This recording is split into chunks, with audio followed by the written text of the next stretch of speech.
Buenos días, hermanos. Es un privilegio estar aquí y poder abrir de nuevo la palabra de Dios para que ella sea la que habla en nuestras vidas. Acabamos de cantar Considera a aquel. Y eso es lo que vamos a estar haciendo esta mañana. Vamos a considerar a Jesucristo. Vamos a considerar la gran obra que Él hizo a nuestro favor. Acompañadme a Filipenses capítulo 2, versículo 5. Seguimos estudiando la carta de Filipenses. Y el título de la predicación hoy es La humillación y exaltación de Cristo. La humillación y exaltación de Cristo. El buceo libre, o también se le llama el buceo a pulmón, a altas profundidades en el fondo del mar, es una actividad que representa un riesgo extremadamente alto para la vida de las personas. Incluso las que están más preparadas para realizar este tipo de buceo pueden experimentar la muerte si no toman las medidas oportunas. Sin embargo, un tal Herbert Nietzsche, un apneísta austriaco, en 2012 consiguió un récord inédito en la historia. Algo que nunca antes había conseguido nadie.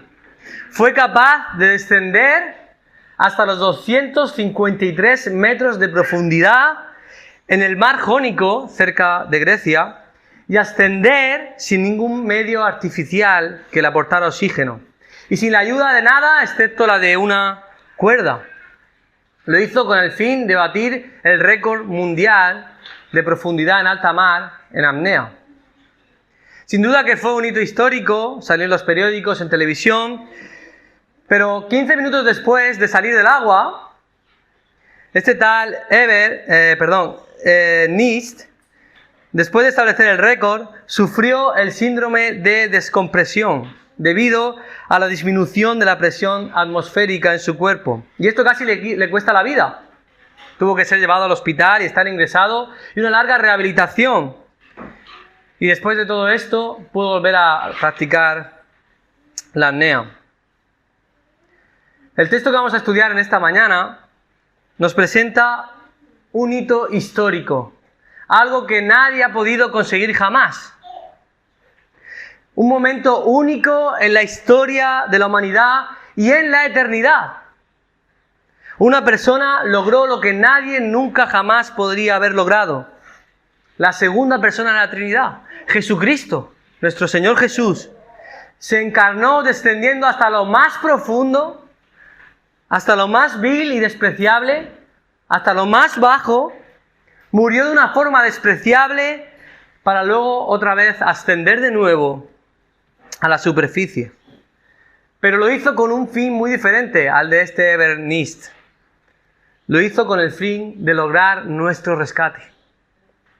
El texto que estudiaremos hoy ha sido llamado como una joya cristológica, un diamante cuyo brillo tal vez no tenga paralelo en las Escrituras.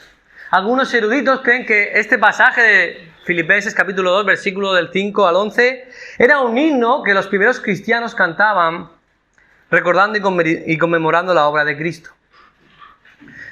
Con una profundidad extraordinaria, pero a la vez con un lenguaje sencillo, Pablo nos va a expresar dos acontecimientos históricos en el plan de redención. Dos acontecimientos inéditos en el plan de redención. Acompañadme a Filipenses capítulo 5. Capítulo 2, versículo 5. Dice así la palabra de Dios. Haya pues en vosotros este sentir que hubo también en Cristo Jesús, el cual, siendo en forma de Dios, no estimó el ser igual a Dios como cosa a que aferrarse, sino que se despojó a sí mismo tomando forma de siervo, hecho semejante a los hombres. Y estando en la condición de hombre, se humilló a sí mismo, haciéndose obediente hasta la muerte y muerte de cruz. Por lo cual Dios también lo exaltó hasta lo sumo. Le dio un nombre que es sobre todo nombre, para que en el nombre de Jesús se doble toda rodilla de los que están en los cielos y en la tierra y debajo de la tierra. Y toda lengua confiese que Jesucristo es el Señor, para gloria de Dios Padre. En este texto encontramos dos acontecimientos inéditos en el plan de redención. El primero es la humillación de Cristo. El primer acontecimiento inédito fue la humillación de Cristo. Fijaros lo que dice en el versículo 5. Dice, haya pues en vosotros este sentir que hubo también en Cristo Jesús. Pablo comienza con un deseo para los creyentes. El deseo es que tengan el mismo sentir que tuvo Cristo Jesús. Sentir, como ya vimos en las semanas anteriores, implica tener el mismo pensamiento, la misma actitud que el Señor Jesucristo. Pablo quiere que los creyentes piensen igual que Jesucristo. En el versículo 2 del capítulo 2, Pablo les insta a los creyentes a que sientan lo mismo, a que estén unidos, a que tengan un mismo pensar. Y este pensar no es otro que el del Señor Jesucristo. Deben mirar el ejemplo de Cristo. Pablo ha tratado el tema de la unidad que estuvimos viendo del capítulo 1, versículo 27 al capítulo 2, versículo 4. En concreto, los versículos 3 al 4 nos hablan de cuál es la clave para perseverar o preservar esta unidad. Y la clave para preservar la unidad no es otra que la humildad. La humildad es necesaria para la unidad. Además, la unidad es imprescindible. De lo contrario, no puede haber unidad. Y este va a ser el énfasis de esta sección. Por lo tanto, ahora el apóstol Pablo lo que hace en los versículos 5 al 8 nos va a mostrar el ejemplo perfecto de humildad para que nosotros podamos seguirlo. Cristo es el ejemplo en quien tenemos que fijarnos. Él es al que tenemos que mirar, nuestro modelo de humildad. Mateo 11:29, dice ahí el texto, Jesús hablando, llevad mi yugo sobre vosotros y aprended de mí, que soy manso y humilde de corazón, y hallaréis descanso para vuestras almas. El ejemplo de Cristo es una perfecta humildad que nosotros también debemos aprender. Ahora vamos a ver cómo se humilló Cristo. ¿Cómo lo hizo? Los versículos del 6 al 8 nos muestran la maravillosa doctrina de la encarnación. En un momento clave de la historia, en un momento, en un punto determinado, sucede el milagro de milagros. La suprema y más extraordinaria obra que Dios haya hecho jamás. El Verbo, Dios mismo. La segunda persona de la Trinidad, humillándose ante el Padre y luego humillándose ante los hombres. El versículo 6 al 8 nos revelan la humillación de Cristo en dos pasos. Fijaros, el primer paso lo encontramos en el versículo 6 y 7. El primer paso fue la humillación ante Dios Padre. Jesús tuvo que prescindir de la posición y rol que tenía como Dios y humillarse ante el Padre. Fijémonos, el texto comienza describiendo la suprema posición que tenía Cristo.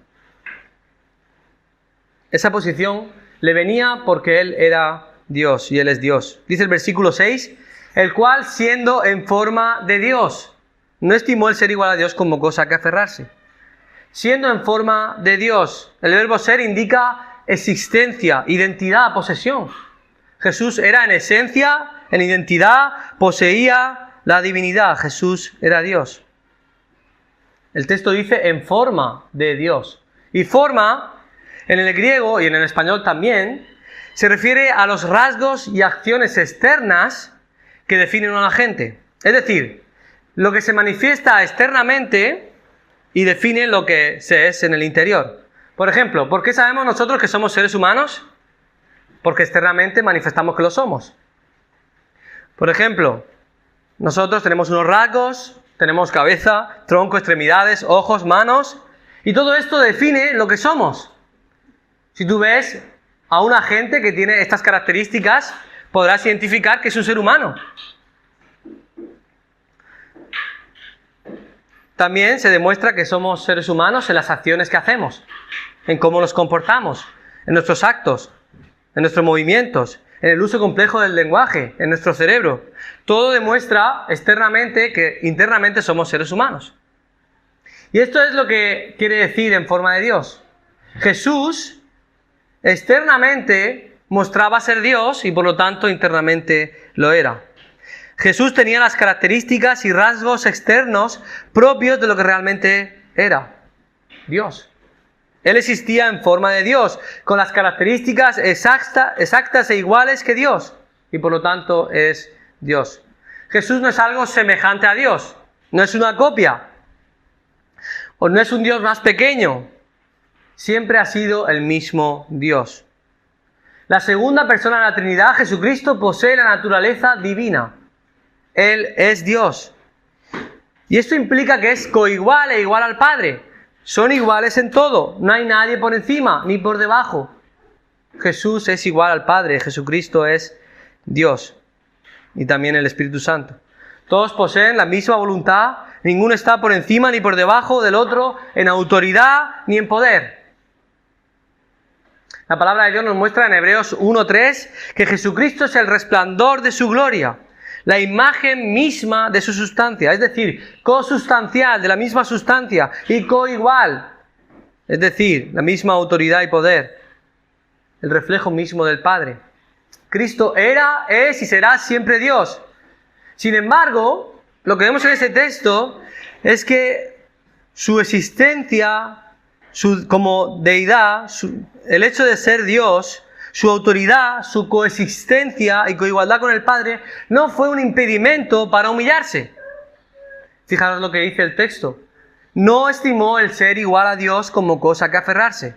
Jesús no valoró, no consideró su deidad como algo a que aferrarse para no humillarse. Y esta palabra aferrarse en griego significa usurpar, arrebatar o robar. La idea aquí es que no consideró como un robo encarnarse siendo Dios. No se sintió robado o engañado cuando tuvo que encarnarse. Es decir, de manera voluntaria aceptó el plan de Dios. No fue un robo, una usurpación. Fijaros, el versículo 7 y 8 que se describen a continuación nos muestra que Jesús aceptó voluntariamente el plan eterno. Jesús llevó a cabo una humillación sin precedentes para rescatarnos. Ahora, ¿cómo se humilló Cristo ante el Padre? Fijaros, versículo 7. Sino que se despojó a sí mismo, tomando forma de siervo, hecho semejante a los hombres. Y estando en la condición de hombre, se humilló a sí mismo, haciéndose obediente hasta la muerte y muerte de cruz. El texto nos muestra que se despojó a sí mismo. La conjunción sino que nos expresa un contraste de ideas. Al contrario de mantener su posición, él decidió voluntariamente despojarse.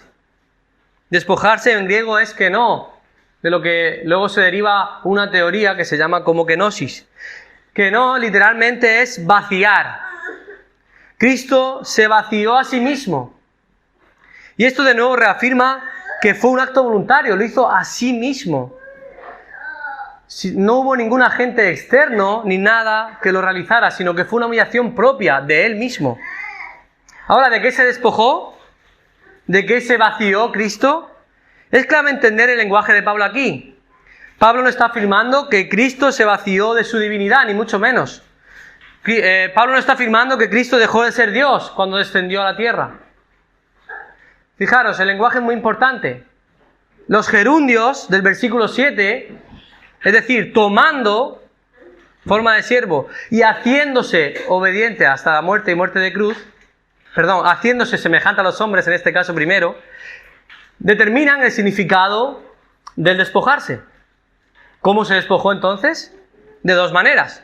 Primero, tomando forma de siervo.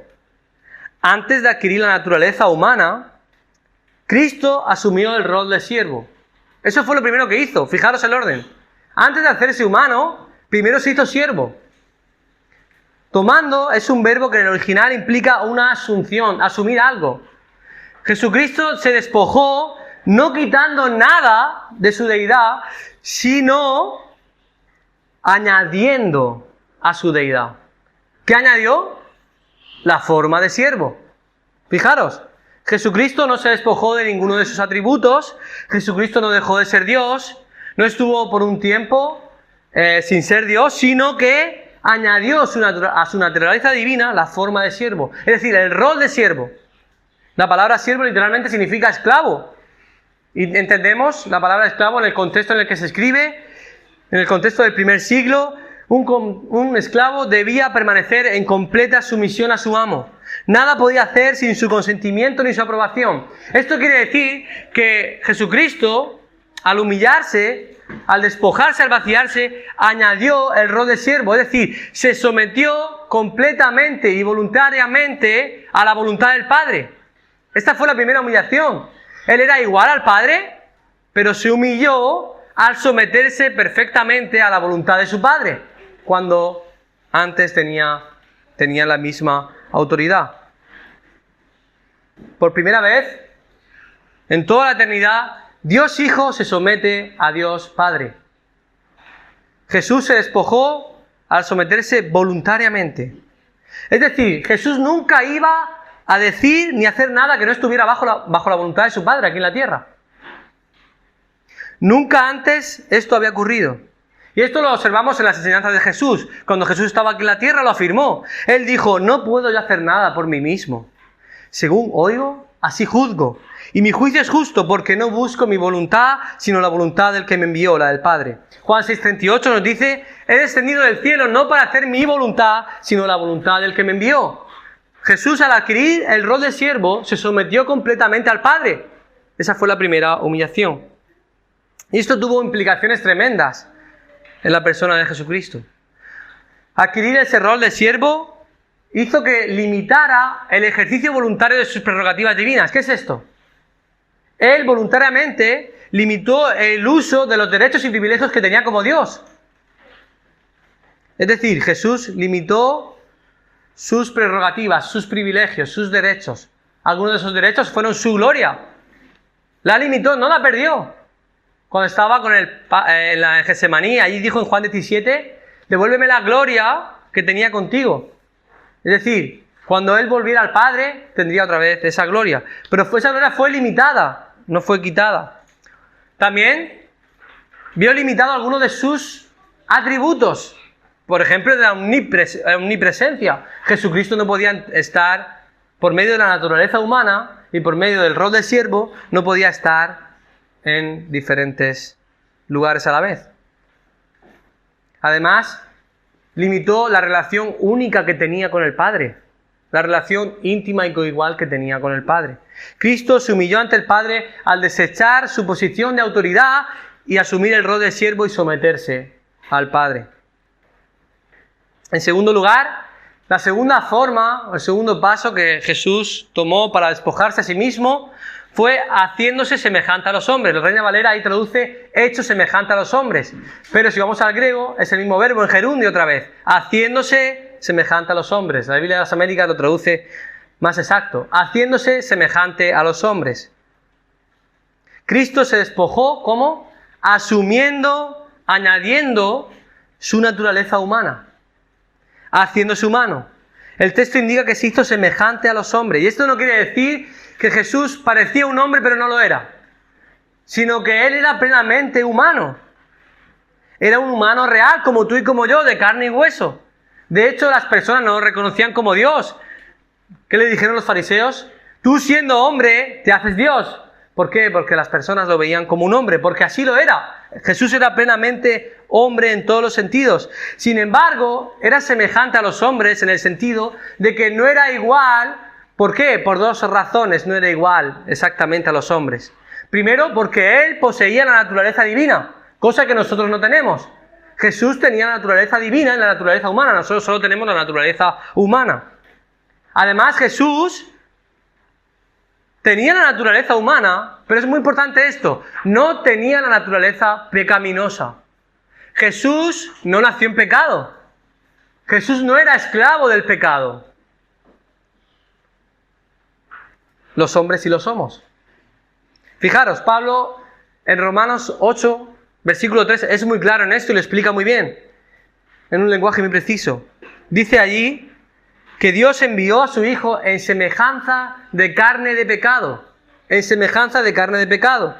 Es decir, Jesús tuvo un cuerpo afectado por el pecado, afectado por la caída, pero no un cuerpo pecaminoso con una naturaleza pecaminosa. Cristo no nació pecador ni era esclavo del pecado. Y esto implica que Cristo poseía un cuerpo con todas las debilidades propias de la humanidad caída. Es por eso que a través de la naturaleza humana, por medio de ella, tuvo que aprender. Jesucristo tuvo que aprender. ¿Por qué tuvo que aprender si era Dios? Porque lo hizo por medio de la naturaleza humana. Entendamos esto, Jesús es una sola persona, pero tiene dos naturalezas. Un ejemplo muy absurdo, pero que nos puede ayudar. Yo tengo dos manos, pero soy una persona. Yo puedo sostener esta Biblia con mi mano derecha. ¿Pero quién está sosteniendo la Biblia? Yo, mi persona. ¿Pero por dónde lo estoy haciendo? Por medio de mi mano. Jesucristo, por medio de su naturaleza humana, tuvo que experimentar todas las consecuencias de la humanidad caída. Es decir, tuvo que aprender, se debilitó, lloró, enfermó, tuvo hambre y sed, cansancio, envejeció, sangró, incluso murió. ¿Cómo es que Dios puede morir? No, Dios no puede morir. Pero Jesucristo, por medio de la naturaleza humana, al hacerse hombre, pudo experimentar la muerte. Él no podía ser esclavo del pecado, ni con la tendencia al mismo, pero sí poseía la naturaleza humana tal como nosotros. Además, Jesús asumió una naturaleza humana plena, sin reducir en lo más mínimo su naturaleza divina. Jesús, al hacerse humano, no dejó de ser divino en algún aspecto, no, siguió siendo plenamente divino, plenamente humano, plenamente divino. Pero esa naturaleza fue añadida, sumada. Hay un ejemplo muy limitado que nos puede ayudar a entender mejor la encarnación. Imagina que tienes una lámpara encendida encima de una mesa, brillando con todo su esplendor, pero la cubres totalmente con una manta densa de invierno. De tal manera que la lámpara sigue encendida, brillando en toda su plenitud, pero la manta no va a permitir ver la luz de la lámpara. La lámpara no deja de ser lámpara por el hecho de estar cubierta. No deja de ejercer luz. La lámpara sigue siendo lámpara, no cambia. La luz no se apaga, pero está velada por la manta que la cubre. Es un ejemplo limitado y que seguramente hace aguas, pero la naturaleza divina de Jesús es esa lámpara que brilla en toda su plenitud. Jesús nunca dejó de ser Dios. No dejó de brillar. Pero su divinidad, su naturaleza divina, estuvo velada aquí en la tierra por la naturaleza humana, por esa manta que la cubría hasta tal punto que no dejaba ver su divinidad. Cristo se humilló al ponerse la naturaleza humana, al añadir la naturaleza humana. Pero no solo Cristo se humilló ante el Padre sometiéndose a Él y asumiendo la naturaleza humana, sino que Cristo también en el versículo 8 nos muestra que se humilló ante los hombres. Jesucristo, Dios hecho hombre, se humilló ante los hombres, llegando hasta lo más profundo, hasta lo más vil y despreciable. El segundo paso que Jesús dio fue la humillación ante los hombres. Fijaros el versículo 8. Y estando en la condición de hombre, se humilló a sí mismo, haciéndose obediente hasta la muerte y muerte de cruz. El versículo 8 relata el segundo escalón o paso que Jesús dio. Estando en la condición de hombre ahora, después de haberse humillado ante el Padre, Jesús se humilló hasta lo máximo, hasta la muerte y muerte de cruz. Condición de hombre indica que Jesús fue considerado como un hombre, tal cual. Él estaba en la condición de hombre, era un ser humano. Eso revela que Él era interiormente un hombre, era de verdad un hombre. Jesús tuvo un comportamiento, un lenguaje, un modo de vida, una forma de ser propias de un hombre, pero sin naturaleza pecaminosa. Sin embargo, Cristo, estando en esa condición de hombre, se humilló a sí mismo ante los hombres. Humillarse implica rebajarse, bajar hasta el suelo, hasta el nivel más bajo. De nuevo la cláusula se repite. Dice el texto, se humilló a sí mismo. Se despojó a sí mismo y ahora se humilló a sí mismo. Y esto hace de nuevo énfasis a la voluntariedad de Jesucristo al humillarse. Se humilló a sí mismo. Jesús en Juan 10 afirmó que nadie le quitaba la vida, sino que él mismo la ponía y tenía poder para ponerla y para volverla a tomar. Era una entrega voluntaria. ¿Cómo se humilló Cristo? De nuevo, otra vez, los gerundios determinan el significado de cómo se humilló. ¿Cómo? Haciéndose obediente hasta la muerte y muerte de cruz. Se humilló haciéndose obediente. Fue a través de la obediencia hasta la muerte. Cristo aceptó la muerte como obediencia. Eligió la muerte como su destino. Por amor al Padre, a la voluntad y al plan divino, y por amor al mundo. Su perfecta sumisión le llevó a la muerte. Él tenía un compromiso total con la voluntad de Dios hasta tal punto que llegó a morir. Ahora, tenemos que tener en cuenta, el Padre no obligó al Hijo a morir. Aunque era la voluntad del Padre entregar a su Hijo, según el plan predeterminado de Dios, como nos dice Hechos, la voluntad del Hijo fue siempre obedecer por completo al Padre. Esta obediencia le trajo humillación. En este preciso momento de la humanidad, de la historia de la humanidad, el bendito Hijo de Dios, el Todopoderoso, el Creador eterno, estaba muriendo por las criaturas que iba a salvar. Además, Pablo es preciso al indicar que su humillación llegó a lo más profundo cuando indica el tipo de muerte que experimentó. ¿Cuál fue el tipo de muerte? Muerte de cruz. La muerte de cruz era una de las muertes más sufridas y vergonzosas delante de la época, delante de los hombres en aquella época. Jesús podía haber muerto ejecutado, decapitado, apedreado, colgado, de cualquier otra manera. Pero el plan de Dios era que muriera humillándose hasta lo máximo, incluso delante de los hombres. Y aquí es cuando la humillación llega a su punto más álgido. En el momento de su arresto hasta su crucifixión. Fijaros, si leemos los evangelios vamos a ver cómo se humilló Cristo delante de los hombres. Como si de un ladrón corrupto se tratara, una banda de soldados le arrestaron y le llevaron ante Caifás. Le acusaron falsamente profiriendo mentiras contra él.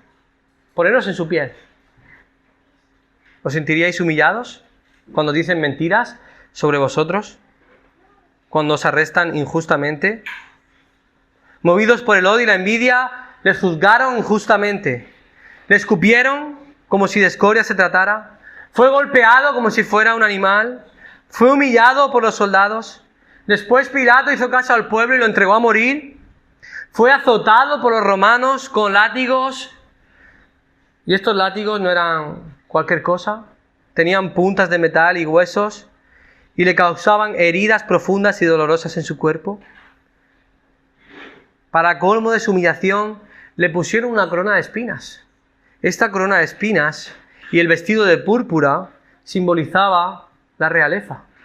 Pero se lo pusieron a modo de burla, para humillarle. Le golpeaban en la cabeza con una caña cuando llevaba la corona de espinas. Llevó su propia cruz, la misma cruz donde él iba a morir, la llevó cargada. ¿Se puede humillar más a una persona? La deshonra llegó a su punto más álgido cuando Jesús fue crucificado en la cima de una montaña. Le clavaron los pies y las manos a una cruz y fue levantado para que todos lo vieran, para que todos lo humillaran. Jesús iba a morir a la vista de todos, en una agonía pública. Todo el que pasaba podía verlo y burlarse. Muchos entonces comenzaron a burlarse de sus declaraciones. Si eres el Hijo de Dios, desciende la cruz. Lo estaban humillando con sus propias declaraciones.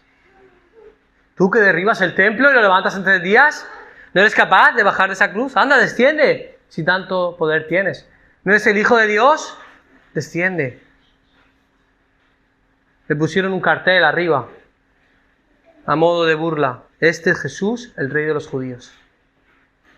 Jesús experimentó además una muerte lenta y dolorosa, una muerte sufrida. Le dieron a beber vinagre en una esponja. Estuvo aturdido. Seguramente, según los historiadores, hablan de la muerte de cruz, sufrió calambres, sed, inanición, insomnio, vergüenza, ignominia, un tormento prolongado y continuo. Cada movimiento que Jesús hacía era doloroso. Las venas desgarradas y los tendones aplastados temblaban en agonía incesante. Y allí clamó: Dios mío, ¿por qué me has abandonado? Ahí llegó al colmo de su humillación. Jesús clamó al experimentar por medio de la naturaleza humana el abandono y la desesperación, al soportar todo el peso de la ira divina cayendo sobre él. El Creador estaba siendo humillado por el Padre y estaba siendo humillado por los hombres por amor a nosotros. Jesucristo, siendo humillado por los hombres, lo hizo para traer vida a los hombres, para darte vida a ti y a mí. Él lo hizo por amor. Mira, hermano, para que tú un día seas exaltado en gloria, para que tú un día estés con Cristo gozando de la eternidad, Jesucristo tuvo que ser humillado y despreciado hasta lo sumo. Una de las historias más tristes y trágicas que han sucedido es la humillación que sufrieron los judíos durante la Alemania nazi. No sé si habéis visto alguna película relacionada con esto. Es una historia que demuestra el nivel de atrocidad y crueldad que puede alcanzar el ser humano. Desde 1933 hasta 1945, el canciller alemán Hitler comenzó un proceso de persecución y represión cada vez mayor hacia los judíos. Lo primero que hizo, el primer paso que dio, fue ir fomentando el odio hacia los judíos. Fomentando el odio hacia ellos. A través de propaganda, de carteles, de revistas y periódicos, comenzó a retratar a los judíos como una amenaza para la sociedad. Eran un problema económico y político a la luz del canciller. Se comenzó a difundir estereotipos negativos sobre ellos. Se retrató a los judíos como avaros, conspiradores y manipuladores. Se les tachó de raza inferior y peligrosa. Imagínate que eres un judío que vive en aquellos tiempos. Salir a la calle y la gente empezar a mirarte mal, empezar incluso algunos ya a insultarte, empezar a menospreciarte por tu raza. Entonces Hitler no se quedó ahí, sino que el siguiente paso fue establecer unas leyes que separaron a los judíos de los alemanes. Les quitó sus derechos civiles a los judíos y les prohibió casarse con alemanes. Prohibió los matrimonios mixtos. Después de ello, después de esas leyes, comenzaron a boicotear sus negocios, a exigirle mucho más, para que se arruinaran, para que no pudieran llevar sus negocios. Empezó a confiscarles sus propiedades. Posteriormente, les excluyeron de muchas profesiones. Se vieron obligados a trabajar en ocupaciones degradantes porque no les dejaban trabajar en lo que hacían antes. ¿Podemos imaginarnos la humillación que sufrieron estas personas? Después de acosarlos y difamarlos a los judíos públicamente, comenzaron a deportarlos a guetos y a confinarlos en condiciones infrahumanas y hacinadas. Comenzaron a trabajar duro en condiciones de hambre, sed, enfermedad y violencia. Muchos de ellos murieron allí. Los utilizaban incluso como conejillos, experimentando medicinas en ellos para ver si funcionaba y podía salir. Los forzaban a trabajar en condiciones extremadamente crueles. Después de tenerlos en guetos, el siguiente paso fue llevarlos a campos de concentración y exterminio, donde muchos de ellos fueron asesinados en cámaras de gas, fusilamiento y otros medios de tortura. El sufrimiento y la humillación de estas personas realmente fue terrible.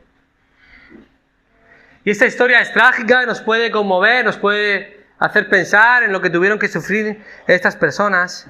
Pero cuento esa historia para que nos hagamos una pequeña y mínima idea del gran sufrimiento y la humillación que sufrió nuestro Señor Jesucristo. Él sufrió una humillación mucho mayor porque Él era Dios. Él fue despreciado, criticado, tratado cruelmente, discriminado, burlado, odiado, hasta tal punto que murió en una cruz. Pero hay una gran diferencia, hermanos, entre la humillación de Cristo y la humillación que cualquier persona pueda sufrir en este mundo. Cristo se humilló voluntariamente. Se humilló porque Él quiso humillarse por amor. Porque Él quiso humillarse para darnos vida. Porque Él fue obediente al Padre por amor. Hermanos, esta obra debe compungirnos y humillarnos. Debe hacernos valorar el increíble precio que Cristo tuvo que pagar. Debe recordarnos, hermanos, cómo debemos vivir en humildad y en obediencia. Y yo pienso, si en nuestra vida o en nuestro corazón hay indiferencia ante lo que Cristo hizo, si la verdad de la encarnación no golpea nuestro corazón, generando un sentimiento de aprecio y de amor hacia nuestro Salvador, si su obra no genera en nosotros una mayor obediencia, así como Él obedeció al Padre, estamos abrazando la arrogancia y la incredulidad. Hermanos, que la humillación de Cristo sirva para que nosotros valoremos y apreciemos más a nuestro Señor. Para que nos humillemos ante Él y también para preservar la unidad de la Iglesia en humildad y para someternos en obediencia plena a Él. Hemos visto la humillación completa de Cristo hasta la muerte y muerte de cruz. Pero ahora el texto nos va a mostrar un segundo acontecimiento inédito en el plan de redención. Este segundo acontecimiento inédito es la exaltación de Cristo. La exaltación de Cristo, versículos 9 al 11. Dice así el texto: por lo cual Dios también le exaltó hasta lo sumo, le dio un nombre que es sobre todo nombre, para que en el nombre de Jesús se doble toda rodilla de los que están en los cielos y en la tierra y debajo de la tierra, y toda lengua confiese que Jesucristo es el Señor, para la gloria de Dios Padre. Estos versículos presentan un gran contraste. Jesús pasó de muerte a vida, de humillarse a ser exaltado, de que todos se burlaran de su nombre a que todos reconozcan su nombre, de caer postrado ante los hombres a que ahora los hombres se postren ante Él. Los versículos 9 al 11 nos narran el inigualable y magnífico, la inigualable y magnífica exaltación que el Padre confirió al Hijo. Fijaros, y lo vamos a ver de dos maneras. El versículo 9 nos muestra en primer lugar la posición a la que fue exaltado. La posición a la que fue exaltado. Fijaros, versículo 9. Por lo cual Dios también lo exaltó hasta lo sumo y le dio un nombre que es sobre todo nombre. Por lo cual indica que lo que va a decir es consecuencia de lo anterior. Cristo, después de ser humillado hasta lo más bajo, ahora va a ser exaltado hasta lo más alto. Esta exaltación, según nos indica el texto, es realizada por Dios. Dios va a exaltar a su amado Hijo al mayor grado posible. Exaltar hasta lo sumo es un solo verbo en el griego. Es un verbo compuesto y significa levantar altamente o levantar sobre.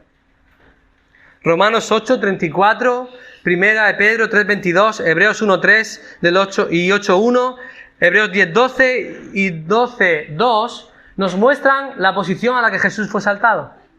¿Cuál es la posición a la que Jesús fue exaltado?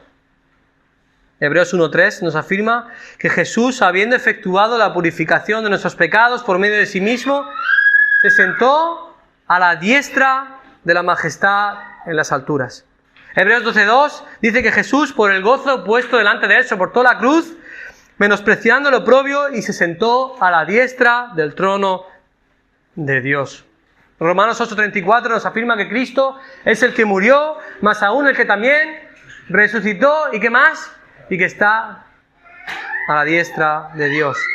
Hay muchos más textos que nos afirman que Jesús fue exaltado a lo más alto, a la diestra de Dios. Incluso Esteban, cuando estaba a punto de morir, ahí en Hechos 7, que fue lo que exclamó: veo al Hijo del Hombre, veo los cielos abiertos y al Hijo del Hombre sentado a la diestra de Dios.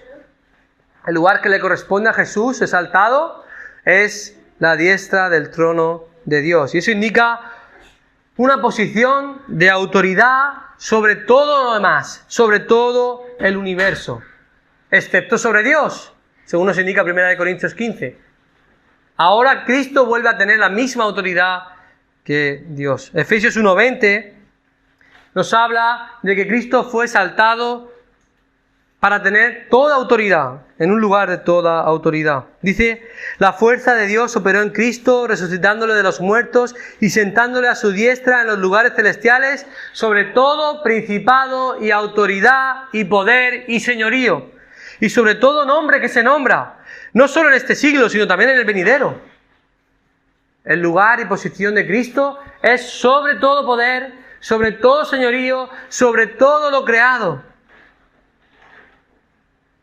Primera de Pedro 3:22 nos muestra que hasta los ángeles, las autoridades y los poderes están sometidos a Él. La posición a la que Cristo fue exaltado es un lugar inigualable y supremo de autoridad y señorío. Pero para llegar hasta ahí, Jesús tuvo que pasar por varias etapas. Después de humillarse hasta la muerte de cruz, tuvo que resucitar de los muertos. Dios le exaltó y eso implica que Él le resucitó de los muertos primeramente. Al tercer día Jesús resucitó, y esta es la verdad histórica y más maravillosa del Evangelio, es que Jesús resucitó de los muertos. Después de resucitar, se apareció 40 días a muchos de sus discípulos y después ascendió a los cielos, nos dice Hechos 1, y fue coronado a la diestra del Padre. Sin embargo, esta exaltación fue una restauración de lo que Jesús poseía desde la eternidad antes de su encarnación. Él no fue elevado ahora a una posición más alta que la anterior, aunque sí, ahora va a tener más reconocimiento y más privilegios. La misma posición, Él volvió a la misma posición que le correspondía. ¿Cuáles son los privilegios y honores que ahora tiene Cristo? Fijaros, ahora recibe la adoración de los ángeles. Apocalipsis 5:12. El Cordero que fue inmolado es digno de tomar el poder, las riquezas, la sabiduría, la fortaleza, la honra, la gloria y la alabanza. Pero más allá de eso, Dios ha dado el poder y la autoridad a Jesús de juzgar al mundo por su lugar de autoridad. Él será el que juzgará a cada persona en el final de los tiempos. Pablo le dice a Timoteo: te encarezco delante de Dios y del Señor Jesucristo que juzgará a los vivos y a los muertos, que prediques la palabra. Jesucristo ahora tiene en la posición que le corresponde el poder para juzgar. Ahora, esta posición que ostenta no solo es por el lugar que ocupa a la diestra del Padre, sino también por el nombre que recibe. Fijaros lo que dice, el verbo está en pasado, y le dio un nombre que es sobre todo nombre. En el momento en el que Jesucristo es coronado, se le dio un nombre que es sobre todo nombre. Esto destaca de nuevo su posición por encima de todo ser. Jesús tiene un nombre incomparable, supremo, y ese nombre se nos revela en el versículo 11. No es el nombre de Jesús. ¿Cuál es ese nombre? Señor. Versículo 11. Jesucristo es el Señor. Este nombre es un sinónimo de las descripciones de Dios en el Antiguo Testamento. En el Antiguo Testamento se describe a Dios como Señor. Y ahora en el Nuevo Testamento se describe a Jesús como Señor y Rey soberano del universo. Y esto declara su deidad. Señor también es un título, un nombre de majestad, autoridad, honor y soberanía. Este es el nombre que merece y que se le concede a Cristo. E indica que Él está por encima de cualquier otro y tiene la supremacía sobre todo. Hebreos 1:4 afirma que Cristo fue hecho tanto superior a los ángeles. ¿Por qué? Porque heredó más excelente nombre que ellos. Fijaros, acompañadme un momento a Apocalipsis 19. Apocalipsis 19 nos narra una escena grandiosa. El mismo Jesús que vino y entró a Jerusalén cabalgando en un pollino, ahora vendrá cabalgando sobre un caballo para juzgar a todas las naciones. Y fijaros lo que nos dice el texto, versículo 11 del capítulo 19. Entonces vi el cielo abierto, y aquí un caballo blanco, y el que lo montaba se llamaba Fiel y Verdadero, y con justicia juzga y pelea. ¿Quién es? Jesucristo. Dice, sus ojos eran como llama de fuego, y había en su cabeza muchas diademas, y tenía un nombre escrito que ninguno conocía sino él mismo. Estaba vestido de una ropa teñida en sangre, y su nombre es el Verbo de Dios. Y los ejércitos celestiales, vestidos de lino finísimo, blanco y limpio, le seguían en caballos blancos. De su boca sale una espada aguda para herir con ella a las naciones, y él la regirá con vara de hierro, y él pisará el lagar del vino del furor y de la ira del Dios Todopoderoso. Y en su vestidura y en su muslo tiene escrito este nombre: Rey de Reyes y Señor de Señores. ¿Cuál es su nombre? Rey de Reyes y Señor de Señores. Esta es la posición a la que fue exaltado nuestro Señor Jesucristo. ¿Hay alguien más poderoso que Él? ¿Hay alguien más grande que Él? ¿Hay otro que merezca ese nombre? ¿Hay otro mejor Salvador que Jesucristo el Señor? El versículo 9 nos ha mostrado la posición a la que fue exaltado. Pero por último, los versículos 10 y 11 nos muestran el propósito para el que fue exaltado. El propósito para el que fue exaltado. Fijaros, leamos el versículo 10 y 11. Para que en el nombre de Jesús se doble toda rodilla de los que están en los cielos y en la tierra y debajo de la tierra. Y toda lengua confiese que Jesucristo es el Señor, para gloria de Dios Padre. Fijaros, el versículo 9 habla en pasado. Y esto muestra una acción que ya sucedió. Dios lo exaltó y le dio un nombre. Pero ahora está hablando en presente. Y aunque no revela el momento en el que sucede este acontecimiento, en este pasaje, entendemos que las Escrituras nos revelan que será la segunda venida de Cristo. Es un momento que sucederá en el futuro, en el momento que Cristo venga. Ahora, ¿para qué propósito Jesús fue exaltado? Encontramos tres propósitos o finalidades. Los dos primeros están relacionados con el reconocimiento del señorío de Cristo. Y el último, con la gloria de Dios. Los dos primeros, con el reconocimiento del señorío de Cristo. El primero es una acción corporal y el segundo es una confesión verbal. El primer propósito es que toda rodilla se doble, versículo 10. Es decir, es una acción corporal. Para que en el nombre de Jesús se doble toda rodilla. Y es importante observar de nuevo que no es que se doble toda rodilla en el nombre Jesús, sino en el nombre de Jesús. El nombre Jesús hace énfasis en que Él es el Salvador. Pero toda rodilla se doblará ante el nombre que ahora corresponde a Jesús, ante el Señor, ante el señorío de Cristo. Ante Él toda rodilla se doblará. Doblar la rodilla o postrarse es un acto de reverencia que indica sometimiento, reconocimiento y adoración ante la persona a la que nos postramos. Es un reconocimiento y una exaltación de lo que la persona es.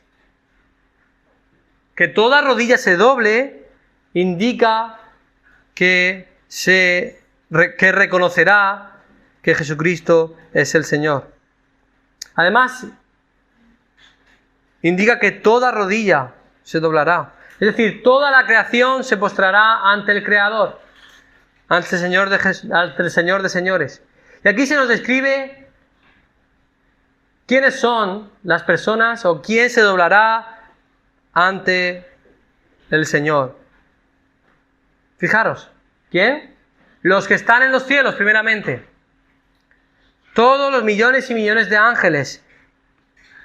Todos los ángeles, querubines y serafines todos los ángeles buenos y por supuesto todos los hombres que han sido redimidos y que han muerto y están con el Señor, todos le están adorando ya, le están reconociendo como Señor, pero en este momento seguirá su reconocimiento como el Señor de señores. En segundo lugar, los que están en la tierra. Y esto se refiere a todos los hombres y mujeres que viven en este mundo en el momento que Cristo vuelva. Todos los hombres, sean creyentes o no, se doblarán y se postrarán ante el Señor. En tercer lugar, los que están debajo de la tierra. Todos los condenados al infierno, tanto seres humanos como ángeles caídos y demonios. Toda criatura sin excepción doblará su rodilla, lo quiera o no, lo reconozca o no, doblará su rodilla ante Cristo el Señor. El segundo propósito para el que Cristo fue exaltado es para que toda lengua confiese que Jesucristo es el Señor. Es una confesión verbal, una declaración audible, pública, abierta. Toda lengua se refiere a todas las criaturas a las que se ha referido en el versículo anterior, los que están en el cielo, en la tierra y debajo de la tierra. Y la lengua se refiere al idioma, de todos los idiomas. Todos los seres y entidades, independientemente de donde estén y el idioma que hablen, un día reconocerán abierta y públicamente que Jesucristo es el Señor. Lo que ya los ángeles buenos y lo que ya los hombres y mujeres redimidos por el Señor que están en el cielo están haciendo, y lo que ya los creyentes estamos haciendo, un día todo el mundo lo reconocerá. Y este momento es el cumplimiento de una profecía, de una promesa de Dios, que se encuentra en Isaías 45, 22 y 23. Allí Isaías profetiza este momento que sucederá, en el que toda persona se doblará ante el Señor y toda persona confesará su nombre. Dice el Isaías 45, 22, mirad a mí y sed salvos todos los términos de la tierra, porque yo soy Dios y no hay más. Por mí mismo hice juramento, de mi boca salió palabra de justicia y no será revocada, que a mí se doblará toda rodilla y jurará toda lengua. Eso es una profecía que se va a cumplir en Cristo. Y esto es una promesa que no será revocada, dice el texto, que es una realidad que se cumplirá. Un día, lo quieras o no, reconocerás y aceptarás el señorío de Cristo. Ahora, aquellos que somos de Cristo, aquellos que amamos al Señor, lo tenemos en nuestros corazones, que somos sus hijos, que Él nos ha salvado, nos ha rescatado y que poseemos el Espíritu Santo, un día haremos lo que ya estamos haciendo ahora. Estamos reconociendo que Jesucristo es el Señor. Lo reconoceremos con gozo, con alegría, como una confirmación de la promesa en la que confiamos. Pero aquellos que ahora se burlan, le desprecian, se ríen o hacen mofas, incluso parodias de Cristo, aquellos que no quieren hacer caso, aquellos que rechazan a Dios, aquellos que incluso que son indiferentes, les da igual, un día de forma involuntaria y desoladora reconocerán que Cristo es el Señor. Piénsalo. Si no eres creyente, aun cuando estés en el infierno, allí no estarás brindando con copas y celebrando que estás allí disfrutando de los placeres de este mundo o de los placeres del pecado, como algunos quieren pintarlos, como un sitio alegre y feliz. La palabra de Dios dice que un día, incluso allí, reconocerás a Jesucristo como Señor y te arrepentirás por la eternidad de no haber creído y depositado tu fe en Cristo. La pregunta que te debes hacer es si has creído en Cristo. Hoy es día de salvación. Todavía las puertas del cielo están abiertas de par en par. Romanos 10:9 nos invita a todos los incrédulos, o invita a todos los incrédulos a que desde ya puedan confesar a Jesucristo como el Señor para su salvación. El apóstol Pablo ahí dice que si confesares con tu boca que Jesús es el Señor, ahora, si crees en tu corazón que Dios le levantó de los muertos, que resucitó, serás salvo.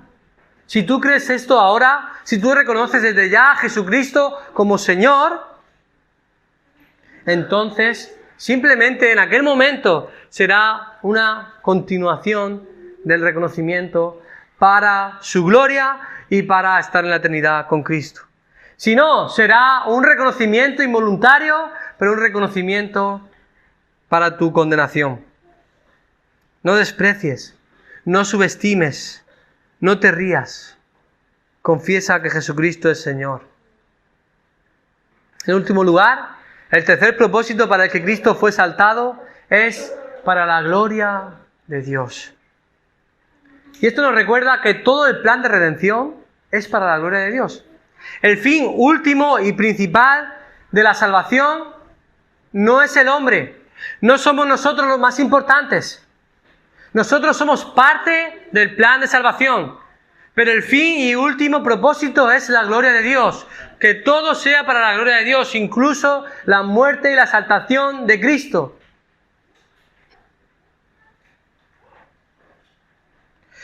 La mayor gloria que Dios puede recibir es que toda la creación proclame el señorío soberano de Jesucristo. Y esto nos muestra que hay una perfecta unidad entre el Padre y el Hijo.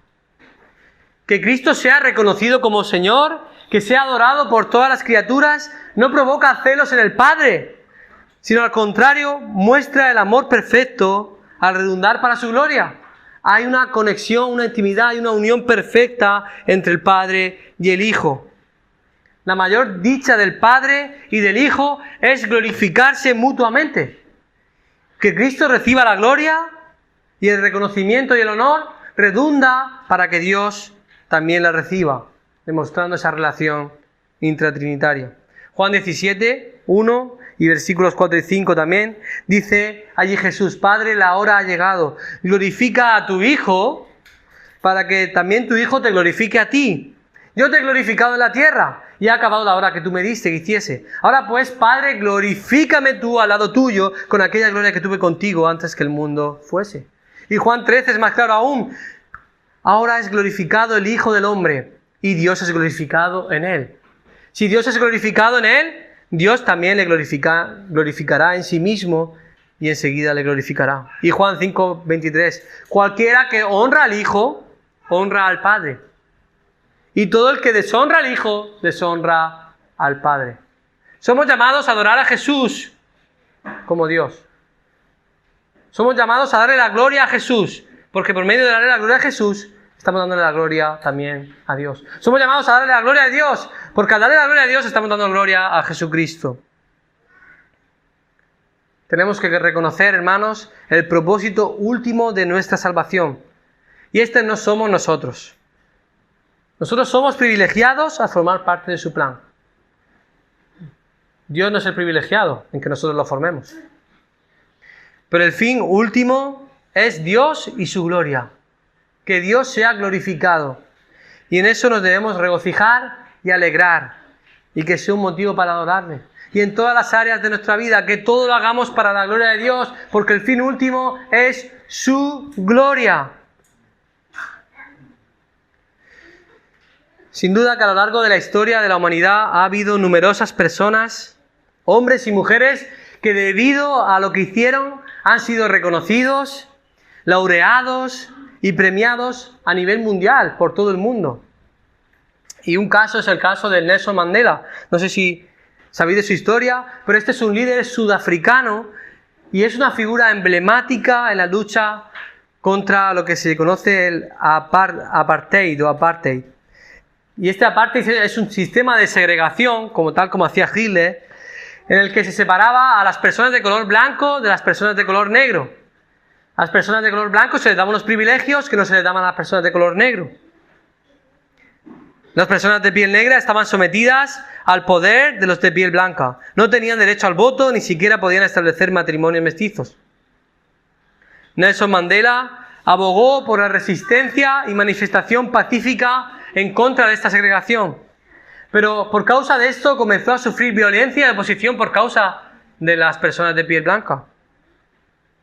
hasta tal punto que fue condenado a cadena perpetua. Estuvo más de 27 años en la cárcel hasta 1990.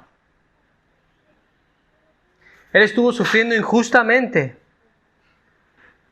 Pero luego, después de estos años en prisión, salió y se convirtió en un líder clave para la abolición de este apartheid.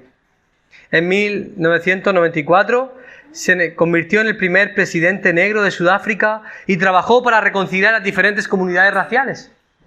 Mandela es reconocido por todo el mundo como un símbolo de la lucha contra la opresión y la búsqueda de la justicia y la igualdad en todo el mundo. Fue galardonado con el Premio Nobel de la Paz en 1993. Mandela es un icono para la historia de la humanidad, sin duda.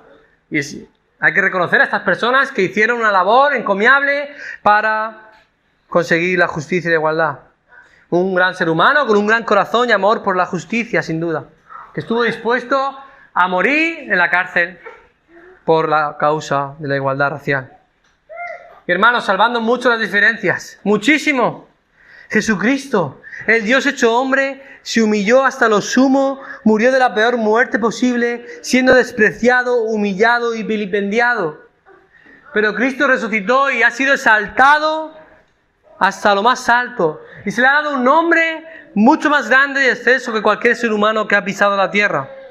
Él merece todos los premios Nobel que podamos imaginar. Él merece todo el reconocimiento de todas sus criaturas.